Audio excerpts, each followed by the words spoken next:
Thank you.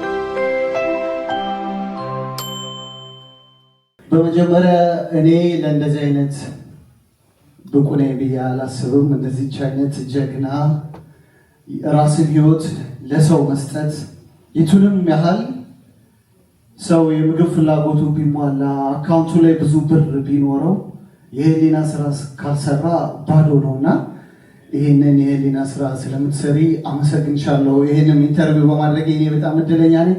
ለኔ ለራሴ አንዴ ሞራል ስጡኝ ዋጋችሁ። ሁለቴ እቺን ያህል ከሆነች አንዳንዱ ጥያቄዎቻችሁን እዘላችኋለሁ ማለት ነው። ትዕግስት ፈረደ ማን ናት? እንደኔ ለማያውቅሽ እስኪ ትዕግስት ፈረደ ንገረኝ። ትዕግስት ፈረደ ማን ናት? ቆሜ ልናገር በስኩት ብዬ። ትዕግስት ፈረደ ማለት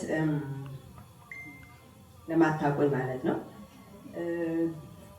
የመጀመሪያው ትዕግስትን እውቅ የሚያደርጋት ሰው መሆንን ነው። ሰውን በሰውነቱ ብቻ የምታምንበት በሰውነቱ ነው።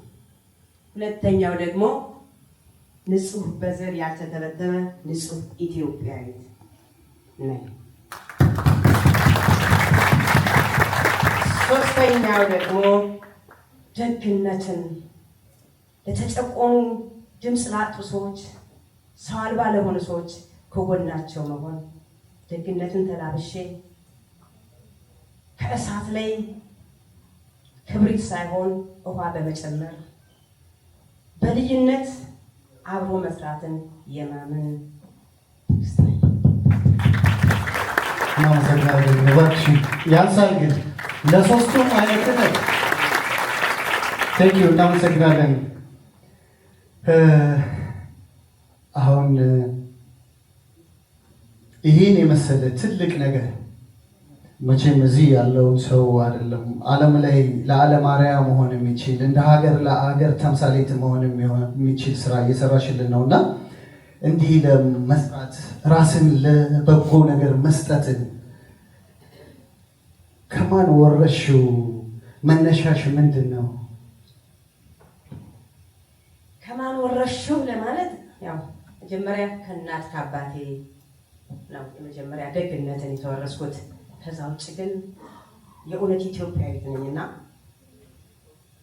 በራሴ በችግር በደረሰብኝ ራሴው የውጣ ውረድ መንገዴ ችግሬ ለሰው እንድደርስ አድርጎኛልና የኔ ችግር ነው ወደዚህ እንድመጣ ያደረገኝ።